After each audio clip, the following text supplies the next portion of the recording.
In this video, I'm going to give you 3 ways to make sure that you're doing your Zone 2 training properly. Thought of day number 33. Excited to start this video series up again on the new English channel. So first I'm going to start with what is Zone 2? Why is it useful, whether you're doing an endurance sport or not? And then I'll give you the 3 easy ways, no expensive equipment needed, to make sure that your Zone 2 training is being done at the right intensity. So what is Zone 2? Zone 2 is just easy training, low intensity, continuous cyclical training. It can be done on many different modalities. You can do it on a bike, you can do it running, you can do it on a rower, you can do it on many other implements. The main point of this type of work is that it is very easy. If we think about the RPE scale, the rating of perceived exertion scale, so the kind of difficulty, the difficulty that you perceive, that you sense during effort, we're looking at 2, maybe 3 out of 10. Okay, so it's very easy. What does that concretely feel like? No tingling in the legs, no fatigue in the legs, no load on the respiratory system, so you can breathe easily, you can hold a conversation. This is going to be really easy. Maybe a little bit of strain on the breathing, but really the legs feel good, and you can keep going for a fair amount of time. Okay, so that is Zone 2 training. Why is it important? First of all, this is where you're going to build the most, what we call mitochondria. So mitochondria used to be bacteria that actually fused with unicellular organisms many millions of years ago. And technically mitochondria are the only reason that we can, or the singular reason that we can utilize oxygen today. So without our mitochondria inside almost all of our living cells, we cannot use oxygen. Oxygen is technically toxic for the human body in the absence of those mitochondria. In the mitochondria, this is where the oxygen is utilized, and this oxygen is used to essentially maintain all our metabolic processes. If you can think of energy systems, for example, everything relies upon the mitochondria. Everything relies upon the consumption of oxygen to function. And that Zone 2 training is going to have a significant effect on the development of that mitochondrial pool or network. This is very important. This is at the muscle level. We also have more capillaries. Capillaries are the tiny little vessels that are around all your muscle fibers, and this allows oxygen to pass from the blood into the muscle cell and then into the mitochondria. So this is also being developed to a high degree with low intensity training. We're also going to have a positive effect on the vascular system. Essentially, you can think of the vascular system as a system of pipes that brings blood around the body, oxygen to the muscles, CO2 back to the lungs, many other nutrients obviously floating around, and you can think of it as Zone 2 is going to make those pipes bigger. It's going to increase the diameter of your pipes. It's going to increase the responsiveness of the pipes to blood flow and to the demand for oxygen, essentially just making your system work better. And then we also have the central part, the heart, which is going to grow as a result of long exposure to low intensity training. This doesn't happen overnight. This takes months and years, but it's consistent, low intensity, high volume training, which will help, amongst other things, grow that left ventricle, that heart, that pump that's going to push the blood all around the body.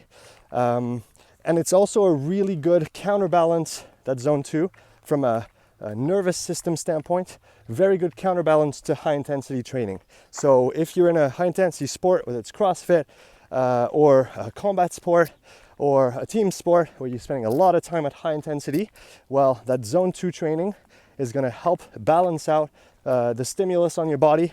It's always important to have hard days and to have easy days, and that low intensity Zone 2 training is a great thing to do in those easy days. And it's going to really help you recover. It's going to help your work capacity. It's going to help you tolerate more work, more intensity. So it's an important part of any type of training, whether you're looking for performance or health, because we also know that metabolic health, as we call it, is heavily reliant on the function and the health of your mitochondria. And so the more you have, the happier they are, the better you are going to be as well. So this is Zone 2 in a nutshell. And I talked to you about the importance of that type of training in conjunction with high intensity training in order to get the best results, okay? There's no one type of training that is best. The best type of training is doing all of them, obviously not all at once, but exploring that intensity spectrum, doing the low, the medium, the high, the very high intensity periodically throughout the year so that your body can adapt and you can get better. So these are the main informations around zone 2. If you have questions about that, leave me a comment below. And now let's talk about 3 ways that you can easily figure out how to, let's say, calibrate that intensity during your training sessions so that you're not going too hard, okay? I gave you one hint before already. One of those points is your RPE, your rating of perceived exertion, the difficulty that you perceive, that you feel during training, okay? And for a zone 2 session, that's gonna be between 2 and 3 most of the time for most people, okay? You can sometimes bump it up to 4 out of 10. That's when you're gonna start the legs tingling just a little bit, maybe towards the end of the session, the breathing feeling just a little bit more maybe solicited or loaded, again, towards the end of the session, but you don't want to spend all your life doing that all the time. So most of those easy sessions should really be easy. As Charlie Francis famously said, keep your highs high and your lows low, which means that when you do high intensity, you really go for it. And when you do low intensity, you really slow down. Again, that slowing down is going to just give you more energy, more coins to spend, let's say, on the high intensity stuff when you really need it. One of the big problems today is that we want to train hard all the time. And don't get me wrong, training hard is important, but training hard all the time without thinking is just going to lead you to performance plateaus. It's going to lead you to maybe overreaching, overtraining, and potentially injuries or sickness. So we want to train intelligently. We want to balance out our training, combine the high and the low stuff in a way that's going to help us progress, get better, and not just be tired. Anybody can write a program to be tired. That is easy. The hard part is writing a program that works, and that's going to give you consistent benefits and returns and progress over time. This is what we're after. So that really easy zone 2 training should be between 2 and 3 out of 10. That's your first way of knowing. Second way of knowing is look at your heart rate. So just a basic heart rate monitor, ideally a chest strap, okay? The watches are great when you're resting. The watches are not great when you're running. And yes, the technology gets better every day, but I still rely on a chest strap to get the best data possible. Now, we're gonna put aside heat because on really hot days, obviously that's gonna have an impact on your heart rate. So try to be in a controlled environment when you do this, and that would allow you to maybe test your zone 2 and see if you're at the right intensity when you're doing those sessions. So over a, say, 50 or 60 minute time span when you're doing that zone 2 session, what we should see on the heart rate side is a heart rate that is flat. So we don't want to see any drift throughout the session. Obviously, you're going to have a kind of a bump at the beginning of the training session when your body gets moving, but look at your heart rate at minute 10 and then look at your heart rate at the end of the session. There shouldn't be more than 5 beats difference. So if you start your effort, maybe you're standing up at 80 BPMs, you start your effort, whether it's on the bike or running really slowly, and all of a sudden you go up to 120. Well, if at minute 10 you're at 120 and at minute, say, 60, you're at 140, well, you're going too fast. That intensity is too high for you to be in zone 2, okay? One little note on running. If you're trying to run in zone 2, unless you're already at a solid level in running, you might have to revert back to alternating running and walking for a period of time so that your body can get used to, one, running that slow, and also keeping everything in check. Running is more demanding metabolically than, say, cycling, especially because you're standing up, you're going against gravity, you're bouncing on every step, and that is a different stimulus on the body, which is very beneficial if you can tolerate it well, okay? So never neglect the very basic strengthening exercises for your feet, your ankles, your lower leg. Those are very important exercises. I can point you to a video if you're interested. Leave me a comment below. And that's going to help you tolerate running better. It's going to help you be more efficient in your running, be more economical in your running as well. So if you're running and you can't keep your heart rate flat, even though you're moving really slow, then alternate between running and walking, running really slow and walking.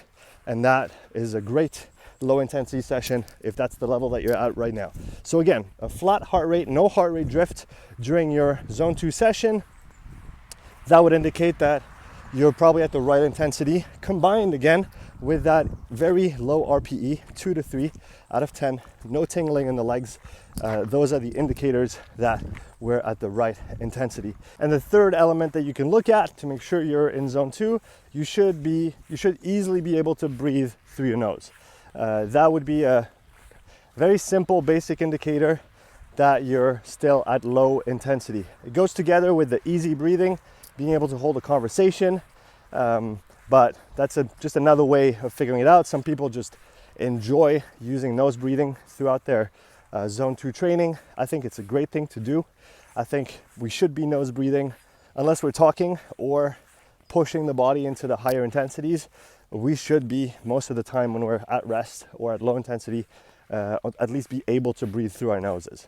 So those are the 3 easy ways you can figure out whether yes or no you're in zone 2 without any complicated or expensive tests. Obviously, there's other things you can do to maybe pinpoint that zone 2 a bit more precisely, and I can come to that in another video if you want. I'd be interested to know what you guys want to see in terms of topics covered on this new English channel. I know I have so much content on my English channel, and I need to make more for this English one. So leave me a comment, ask me some questions, and I will try and be more diligent about recording those videos and sharing them with you on the channel. Thanks, and I'll see you on the next one.